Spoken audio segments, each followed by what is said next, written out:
So earlier, we kicked today off talking about some of the biggest stories in the transfer portal, and it only seems right to transition from that to the biggest storyline in college football recruiting, as the Georgia Bulldogs have gotten a commitment from the number one quarterback and the number one player in the class of 2024, Dylan Raiola, something we need to break down. But before we can, as always, y'all know the drill, I have got to hear from you. Hop down to the comments, give me a Y for yes or an N for no. Are you excited that Raiola chooses the Dawgs? And let me know what you're thinking. If you're new to the channel, be sure to subscribe.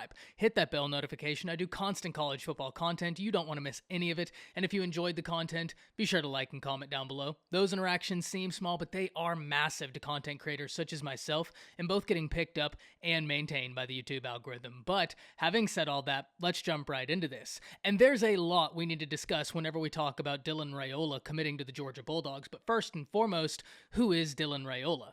Well, Raiola is the number one quarterback and the number one player available in the class of 2024, and he plays his high school football in the state of Arizona. He stands 6'3", 220 pounds per 24/7 Sports, and every institution in the nation would have loved to have gotten a commitment from the number one signal caller. At the end of the day, it seemed like it was a battle between the Nebraska Cornhuskers, the USC Trojans, and the Georgia Bulldogs. But I was always really curious to see whether or not Arizona State would be able to make a run at Raiola. He's the number one quarterback in the nation, the number one player in the nation, and obviously the number one player in the state of Arizona. With Kenny Dillingham just coming to the Sun Devils, and with there being some ace recruiters on staff, or guys that I think will at least move the needle for Arizona State, and Brian Carrington and Coach Samples, I was curious to see whether or not Arizona State would be able to make a run. Lo and behold, now we know it's the Georgia Bulldogs that get a big-time win. And whenever we look at this, this is a big win for Georgia. First and foremost, Dylan Raiola has family connections to the Nebraska Cornhuskers. And though Nebraska has been a team that's down, we also need to understand there's legitimate hype right now around the Cornhuskers with the hiring of Matt Rule. That's a program that's known historical success, and that fan base wants to get back to it. And they viewed Dylan Raiola as an avenue that could get them back to that level of success. So they were surely after the number one quarterback. Then we look at USC. And though Lincoln Riley may not have won a national championship, where Kirby's coming off of back-to-back national championships, one thing we need to understand, it's never a bad idea for a five-star quarterback to go with Lincoln Riley. We know what his track record is at the quarterback position, so sure, though USC is still pushing to get to the playoffs and ultimately try and get to that national championship game, it's never a bad idea if you're an offensive player and specifically a quarterback to take the chances and go with Lincoln Riley, because history has proved time and time again he's going to develop you and send you to the NFL where you will have a career.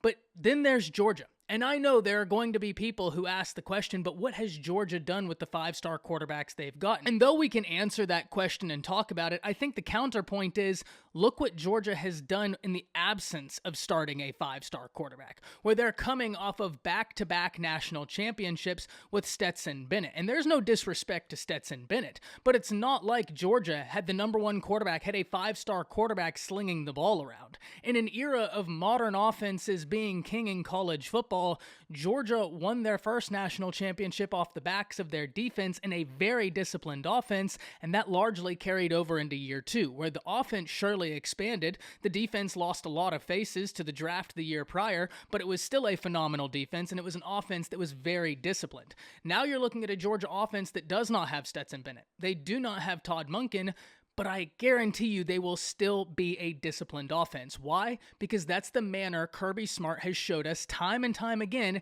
he will have the Georgia offense run. Kirby Smart will play the quarterback that understands the system as opposed to the quarterback that may be the most talented, and we've seen this time and time again. So yes, there will be people out there, Georgia fans, who point to the fact of what has Kirby done with the five-star quarterbacks they've recruited. And I think the perfect counterpoint is, yeah, but look what Georgia has done in the absence of starting a five-star quarterback, where they're still getting to the college football playoffs, where they're still winning national championships. And if you look right now, who's the betting favorite to make the college football playoffs and appear in a national championship game? the Georgia Bulldogs. So this for Georgia is spectacular. It's going to be great for their 2024 class, a class that didn't need much help. Georgia, first and foremost, is loaded when we look at the state specifically. In high school talent, there is so much talent in the state that Kirby Smart and the Dawgs don't have to look far. But even outside of that, there are several ace recruiters on this staff for Georgia, including Kirby Smart. So not only do they have a ton of talent in their backyard, they have the ability to go national and recruit with the best of them. We consistently see Georgia in the top 5 recruiting classes in the nation, and I have no reason to believe this year will be any different. And that was before the Dylan Raiola commitment. Even if you are someone who thought Dylan Raiola wouldn't end up in Georgia, it's hard to argue that they weren't going to end up as a top 5 recruiting class in the nation. Now, with the addition of Dylan Raiola, I would love to hear anybody's argument that would put them outside the top 5 recruiting classes in the nation. Because one thing we understand, whenever you get a 5-star, specifically a 5-star quarterback, it can create an avalanche effect where the snowball starts, and by the time you look up, that little snowball has turned into something massive because guys want to play for a quarterback like Dylan Raiola. Skill position guys, running backs, receivers, offensive linemen, that's going to fire them up, and they're going to want to be a part of this. And the Georgia recruiting class, as we sit here and talk about this, currently ranks number 2 in the nation, right behind Michigan with this addition, and they only have 12 prospects and nothing but time and opportunity in front of them. And if we want to get an idea of how good this Georgia class already is, well, 8 of their 12 guys are top 100 prospects. 9 of their 12 guys are top 300 prospects, and Dylan Raiola gives them their third 5-star, first 5-star on offense.